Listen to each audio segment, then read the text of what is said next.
The title of this presentation is Assassination of the President of Poland and 95 Polish citizens in Smolensk, Russia on April 10, 2010. Preparation, execution, and cover-up. As we know, this official Polish delegation of most prominent members of the Polish society led by the President of Poland was traveling to commemorate the 70th anniversary of the Katyn massacre. They all died when the Polish Air Force One exploded over the Siewierny airport in Smolensk. There were no survivors. Today, 14 years after this apocalyptic event, we know for sure that this crash was caused by a carefully planned operation of Russian special forces to assassinate the President of Poland and top Polish leadership. Today, we have extensive knowledge of how the Smolensk operation was prepared, executed, and covered up thanks to the in-depth investigation conducted in the years of 2016 to 2023 by the Polish Subcommission for Reinvestigation of the Smolensk crash. In my presentation, I will first summarize what happened to the Polish Air Force One on April 10, 2010, based on our findings. Next, I will describe the most important steps in preparation of the special operation executed against the top leadership of Poland, the NATO country. Finally, I will focus in greater detail on some examples of the cover-up methods used by the Russians in the investigation process. Let me start with a brief description of what happened to the Polish Air Force One on April 10, 2010. Before the famous birch tree, the airplane began to depart. At that moment, about 100 meters before the birch tree, an explosion took place in the left wing, cutting off a 6-meter-long tip of the wing. As a result, the airplane started to rotate to the left. Next, near Kutuzowa Street, the second explosion took place in the vertical stabilizer and separated a portion of the vertical stabilizer together with the horizontal stabilizer from the fuselage. The fuselage and the ruptured stabilizer continued to fly separately over Kutuzowa Street. Right after Kutuzowa Street, the stabilizer part dropped down and punched the ground with the leading edge of the right side of the horizontal stabilizer, creating the so-called soft groove on the ground. The fuselage part of the plane, while dropping down, touched the ground with the rest of the left wing and created the north groove. So let's zoom out from the area of the previous slide so we can see the proper trajectory landing airplane to the strip in Siewierny airport. Below 50 meters, we can see trajectory of Tupolev 154M and the crash scene. Within a fraction of a second later, when the nose of the fuselage was turned down, while the rest of the 40-meter-long fuselage was still in the air, a series of explosions took place along the left side of the fuselage. This series of explosions generated enormous pressure inside of the fuselage. The most obvious result of this pressure was ejecting the left passenger door with the remains of the cabin crew so quickly that it was injected into the ground 1 meter deep. The same pressure pushed back the entire 12-ton tail section of the plane with the pressure bulkhead and jet engine separating it from the fuselage. The roof of the fuselage ruptured along the stringer 2L between the center wing and the tail of the plane. Consequently, this section of the fuselage separated from the center wing opened up to the outside while still in the air before falling onto the ground upside down with the both halves of the roof and walls wide open outside. Almost in the same time, The last explosion of thermobaric character completed the destruction. This epicenter was in the center wing section of the airplane.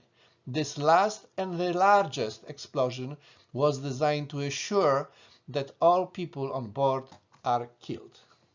The question is now, how was it possible for the Russians to install several explosive devices with remote system to cause such precise sequential detonation? So let's go back to 2009, when the government of Donald Tusk decided to spend millions of dollars to overhaul the old Tupolev airplanes. Hence, Tu-154M101 was sent in 2009 to Aviakor plant in Samara, Russia, for complete overhaul. This plant was owned at that time by Putin's close friend Oleg Deripaska. During this process, the airplane was not properly supervised by the Polish authorities.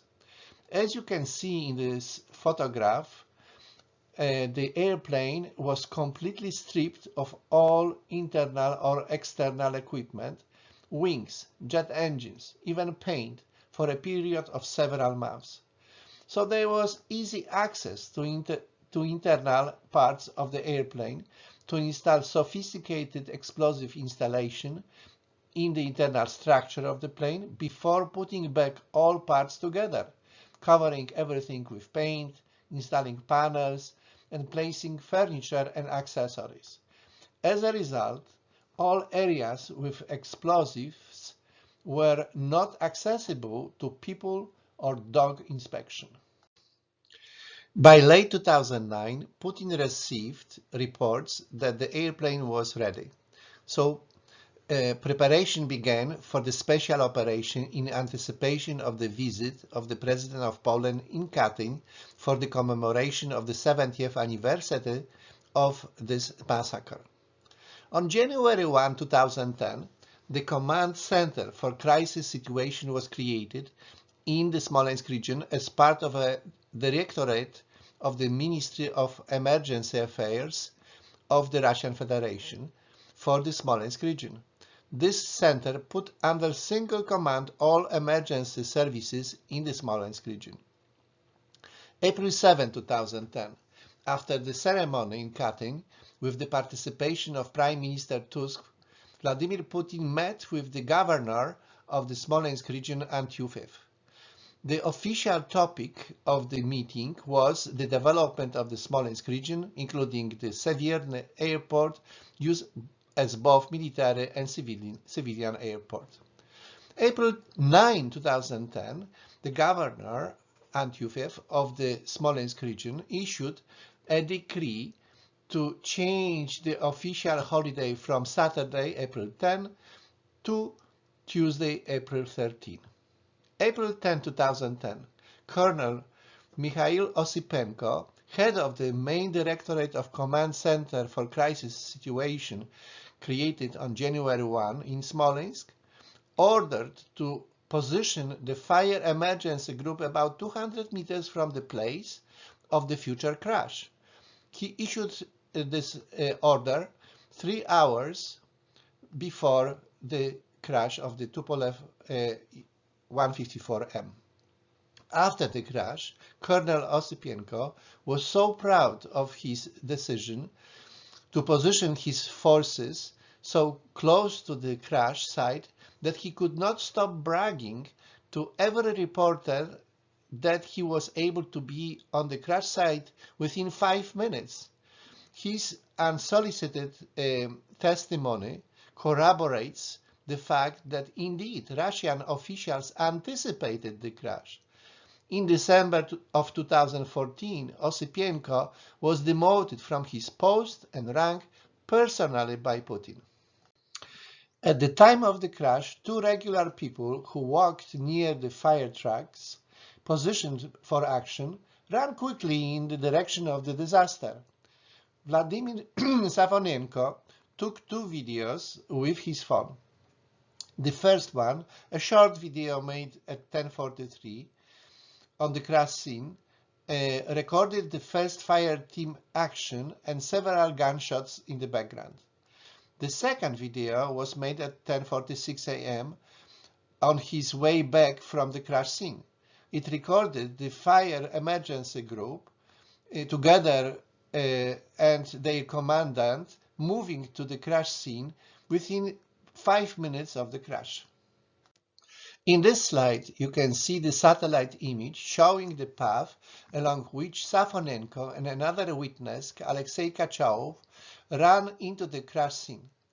The second video Safonenko took from the square located at the back of the Kia Motors service center, from which there was a view on gas station, the dirt road along the fence of the airport facilities leading to the clearing, the place where the remains of the Tupolev 154M fell down. The overhaul of the Tupolev 154M at Aviakor plant in Samara, Russia, made it possible to plan, prepare, set up, and professionally install inside the structure of the airplane a complex explosive system for complete demolition of the plane. The separation of the visit of the Polish Prime Minister and President to Katyn enabled the targeting of the leadership of Poland committed to defending Polish independence. A decision not to provide an additional airplane for the trip of the President delegation to Katyn ruled out unexpected developments in the Smolensk operation. Formation of the Center for Crisis Situation in the Smolensk region centralized the special operation. A decree changing the holiday from April 10 to April 13 limited the number of potential witnesses. The crisis situation team, positioned in advance before the runway, near the place of the future crash, assured the secrecy of the operation. Now, let's examine some examples of the cover-up. Here is the crash scene captured by satellite on April 10, 2010. The airplane flew from east to west. There was fog, so pilots relied on the directions given from the control tower. Despite assurances of the controllers that the airplane is on the right course and right gliding path, we can see that the airplane was guided 50 meters below the course, south of the runway, and also short of the runway, as it was concluded by the Polish courts, which issued an order to arrest Russian controllers. The airplane horizontal trajectory shows sudden turn to the left between Gubienko and Kutuzowa streets. 3 seconds earlier, there was first explosion in the left wing that cut 6 meters tip. The second explosion, which separated at a part of the vertical stabilizer with the horizontal stabilizer, took place near Kutuzowa Street. The airplane first contacted the ground is marked by the 2 grooves, north marked in blue and south marked in red. Close-up of the area where most of the airplane debris fell down is shown in the satellite image. Within this entire area, Russia identified only 43 fragments of debris. They are marked here as yellow circles, starting with number 33 and ending with number 76.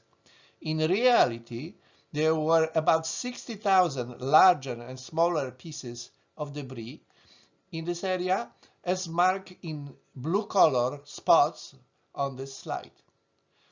Furthermore, right after the crash, the Russians moved the left side of the horizontal stabilizer, marked here as number 33, from location where it originally fell down about 30 meters closer to the crash site.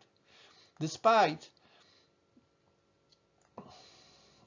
the satellite image clearly showing the original location of the stabilizer, the Russians used the new position of this fragment in their official report, that is the false position 30 meters closer to the crash site. In our investigation, we focused on identifying as many fragments on the crash site as possible.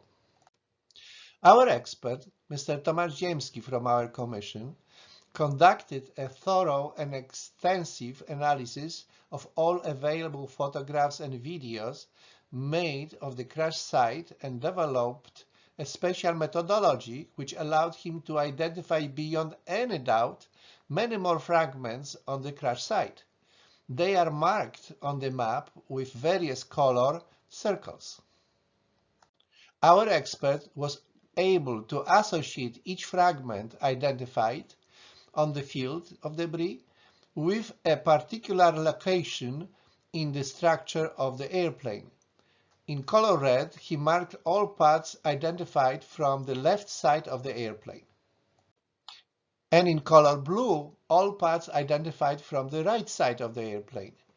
This detailed identification of most fragments of the airplane on the crash site allowed for a reconstruction of the wreckage of the Tupolev 154M and for the reconstruction of the process of destruction and disintegration of the airplane. Thanks to this meticulous process of reconstruction, it was possible to identify places of several explosions caused by small explosive devices placed in the strip under the windows on the left side of the plane, behind the heating panel near the frames 15, 26, 36, and 46. The explosive device near frame 9 was installed below the cockpit floor, while the explosive device near frame 66 was located above window strip below the inlet of the jet engine 2. As a result of these explosions in the fuselage, fragments of the left side of the plane were torn out and thrown outside. Passengers sitting on the left side of the plane near the explosions had leg injuries and clothes stripped from them, mostly above their waist, by shock waves. As a result of the explosion along the left side of the plane, fragments from the right side were also torn and pushed out due to internal pressure of the shock wave. The explosions closest to the frame 56 at the back of the plane produced shock wave which ruptured roof along the stringer 2L, opened both sides of the roof and pushed them far outside before this section fell onto the ground upside down. Through methodical and precise identification of large numbers of fragments on the crash site and careful examination of the character of the damage done to these fragments, our commission was able to discover and confirm beyond any doubt the complex method of total demolition of the entire structure of this airplane. This was a professionally planned and executed controlled demolition operation. Let's go back to the south and north grooves of the crash site because they are important evidence in the determining how the process of the plane destruction was unfolding.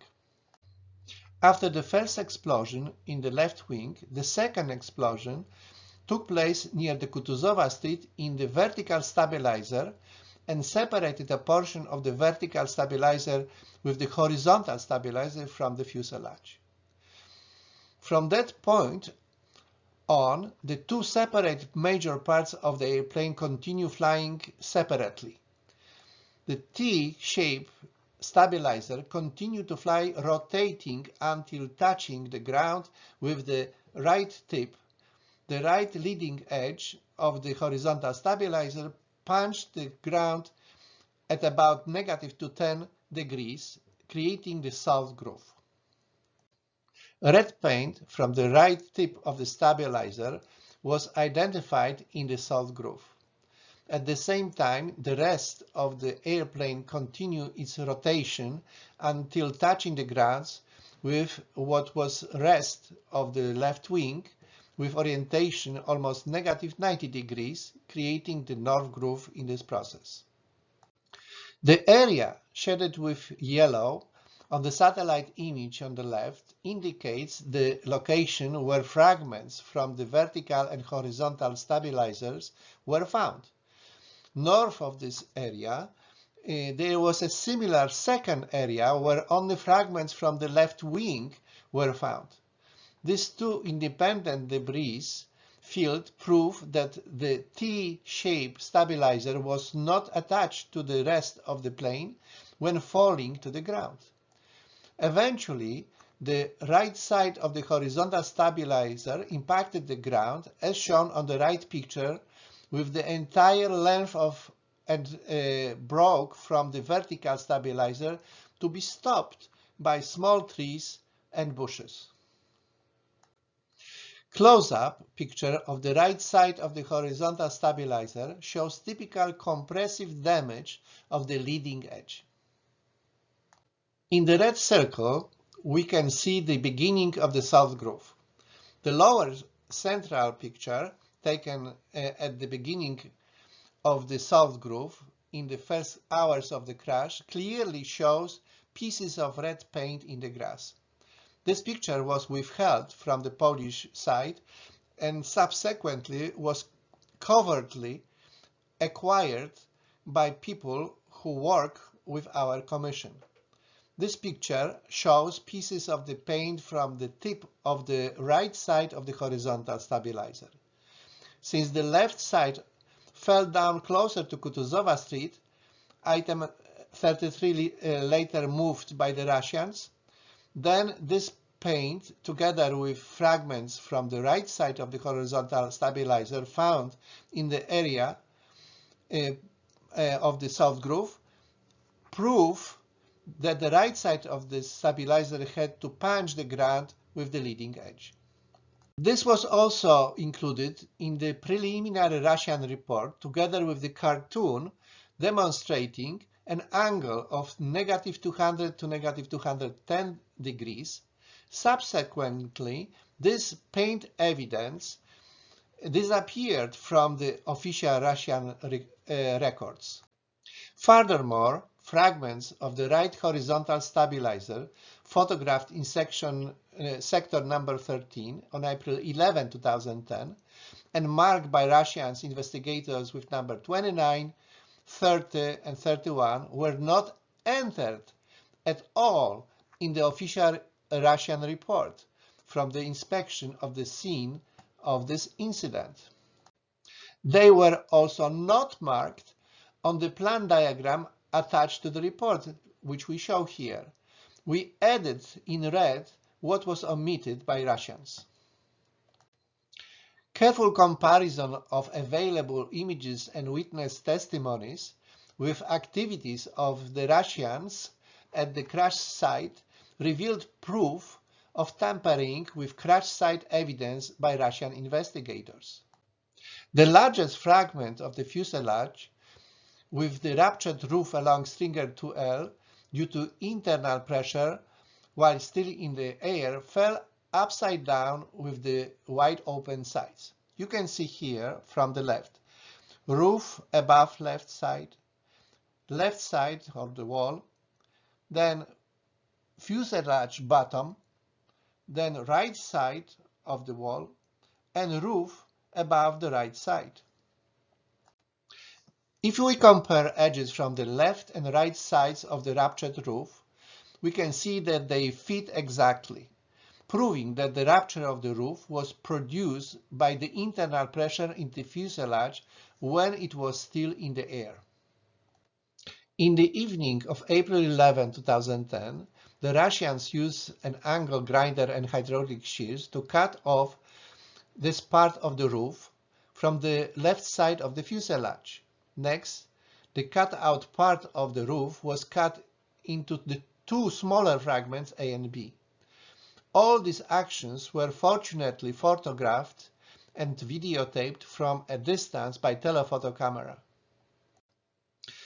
In the official report of the forensic expertise issued by the expert of the Russian Federation, Mr. Davidov, who was hired by Russian prosecutor in connection with the criminal case regarding the damage assessment of the fuselage fragment between center wing and tail, it is simply written: the upper part of the fuselage roof has not survived the crash. So Mr. Davidov signed with his name the false statement, since many photographs exist of the fractured roof along stringer 2L, which was open outside together with the both walls. That roof was not even damaged by the impact with the ground because it was not crushed by the fuselage weight. We could also find several dozen witnesses who claimed they heard the sound of 1 or 2 explosions. These witnesses were located within a radius of 1.5 kilometers at the time of the crash, as shown here. As a result of the compression and expansion of the shock wave, an acoustic effect, the so-called sonic thunder, was created and heard in this area by those witnesses. Now let's focus on the evidence of victims, passengers and crew.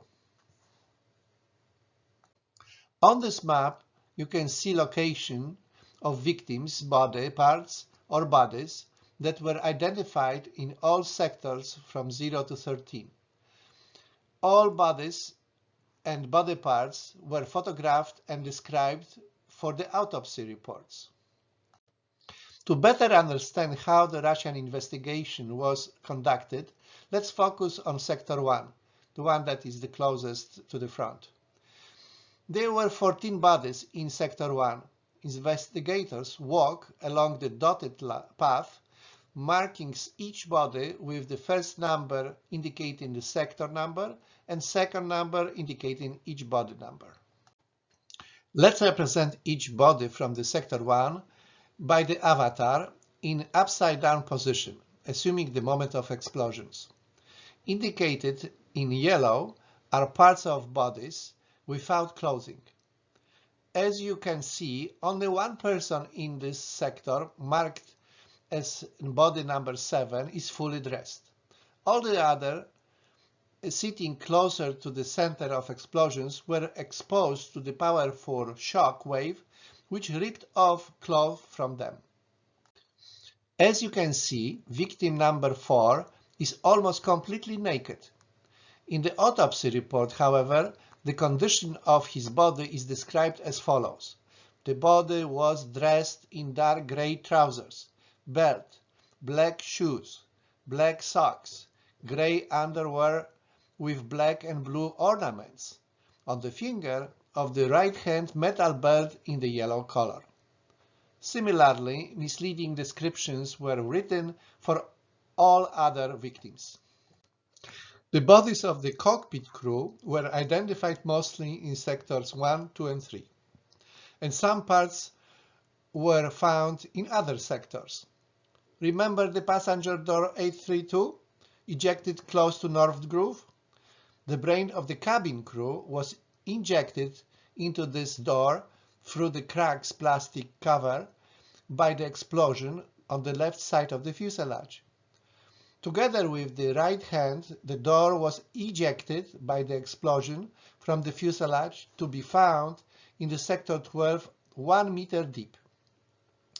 The rest of the body of this cabin crew was found in other sectors, including sector 1, so the body was dispersed all over the entire area. Some other victims' body parts were thrown forward beyond sector 1 and later found in sector 0 near the fence of the airport facility, where there was no any fuselage fragment.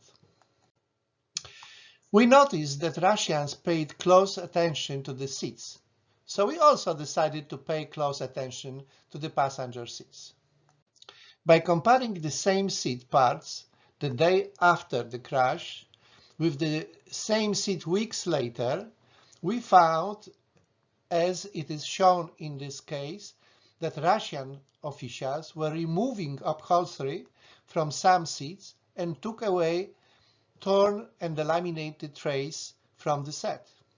In this case, Russian officers also separated the brackets, removed the scorched pieces of materials, and washed the upholstery. And again, Russians removed and took away the torn and laminated tray from behind of the seat. Similarly, a laminated tray was hidden in this case. And again, why? To answer this question, we have conducted an experiment using thermobaric explosion inside a model of a fuselage where two seats from Tupolev 154M with trays were placed. To our surprise, all trays and seats were damaged in the same way as seats and trays in Smolensk. On the left, we see trays in Smolensk, and on the right, from our experiment. Also, the upholstery of many seats were ripped along the stitches. In the experiment, traces of explosives were detected everywhere on the seats, like in the seats in Smolensk. Traces of explosives were also detected inside of the trays.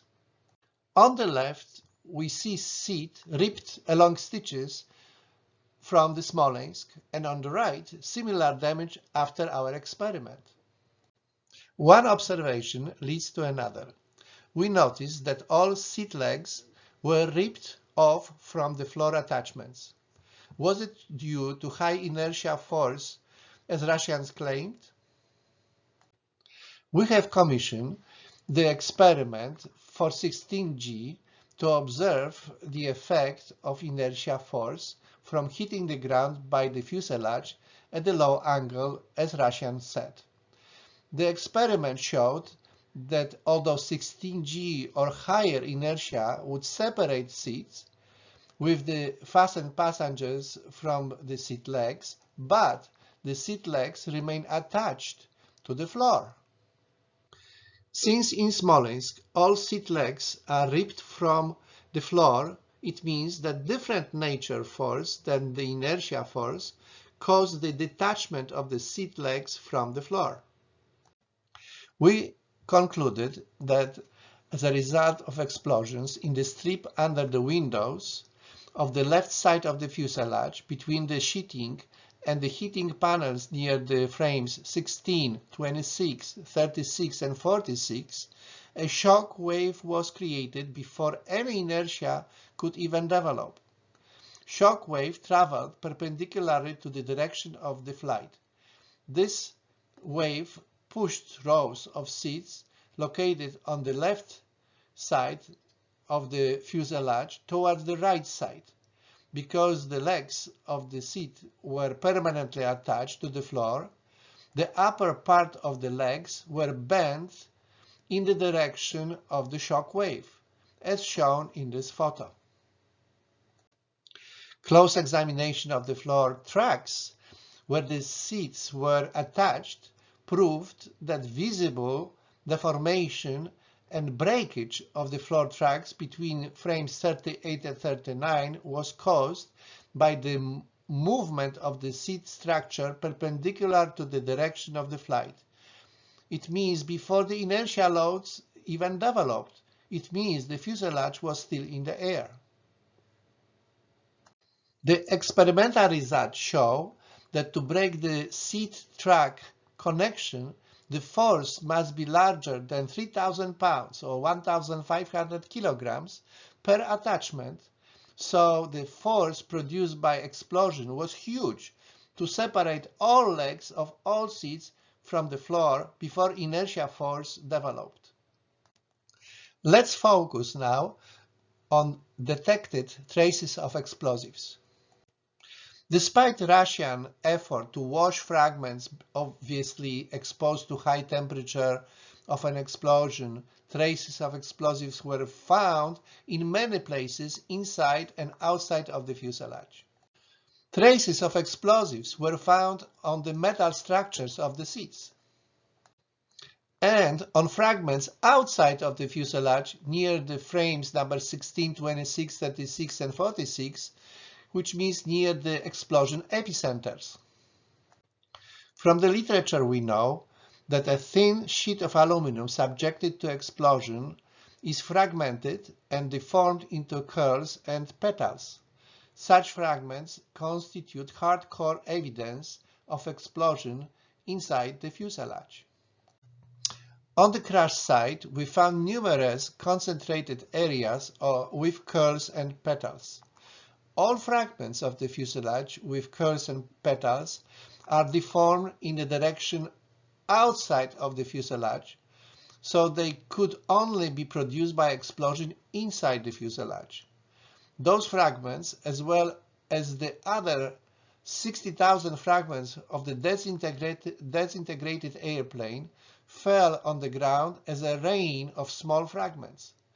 So there was no visible crater in the soft ground, which would be created by the weight of the entire airplane falling down to the ground in one piece. These pictures show many post-explosion curls and petals. Here we can see on the top right picture post-explosive curl that had 3 circles, 700 degrees curl. A similar curl is on the top left picture. Finally, we use finite element analysis to examine if it is possible to disintegrate the airplane to 60,000 fragments by dropping 80-ton airplane into the ground, and whether a birch tree could cut the left wing of Tupolev 154M. For this purpose, we built a very detailed airplane numerical model and developed the mathematical characterization of a birch tree wood and mathematical characterization of Smolensk wet soil. We compared the results of this numerical analysis with real damage to the airplane in Smolensk. With respect to the birch tree, finite element analysis shows that a result of the contact of the left wing with the birch tree trunk, both the upper and lower wing skin must deform upwards, pushed by the trunk tree. In reality, the deformation direction of the lower skin, as shown in this picture, of the wingtip in Smolensk is exactly opposite, downward and outside of the wing box. So this type of deformation could not be produced by the contact with a birch tree. Furthermore, in the real left wing tip of Tu-154M, large post-explosion curls are clearly visible. Such deformation can only be produced by explosion. The dynamic finite element results of the wing impacting the tree shows that the wing cuts the birch tree. The finite element results also show that due to contact interaction, the entire airplane received impulse that pushes up the left wing, which consequently rotates the entire airplane on the right wing. It means that the contact with the tree causes rotation in opposite direction than that observed before the crash in Smolensk. Hence, the fact that the airplane rotated to the left in Smolensk proves beyond any doubt that there was no contact with a birch tree, but the left wing was damaged by an explosion inside of the wing box, and as a result, the airplane lost lift force on the left side. So let me summarize this presentation. The Smolensk operation was aimed at eliminating the President of Poland, Lech Kaczyński, and his associates, who represented mostly the patriotic segment of the Polish society. On April 10, 2010, the Polish Air Force One, with the President of Poland on board, was completely destroyed over the Siewierny airport in Smolensk, Russia, by a series of explosions in the internal parts of the airplane.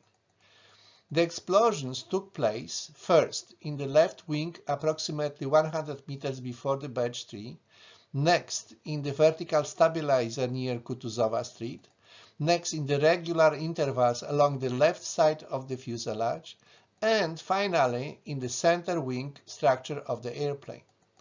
The Smolensk operation was carefully prepared by Russia in cooperation with some forces within Poland. Russian investigators falsified all aspects of the Smolensk investigation. They manipulated the autopsy reports of the victims to hide explosion evidence on their bodies and altered conditions of passenger seats exposed to high temperature and shock waves from explosions. They tried to eliminate evidence of explosions on seat trays and upholstery, petals and post-explosive curls, fragments on the right horizontal stabilizer, the roof and sides of the open segment of the fuselage, and produce fake expert documents, fake crash site reports, false autopsy reports, manipulated flight data recorders, etc. Complex manipulation and forgeries were well coordinated and applied to all aspects of the investigation. The Polish Commission for the investigation of the Smolensk crash uncovered the complex strategy of preparation, execution, and cover-up of the Smolensk operation. Through identification of a large number of additional fragments of the airplane, the Commission reconstructed the airplane and recreated the process of its destruction, identifying the explosion epicenters in the process.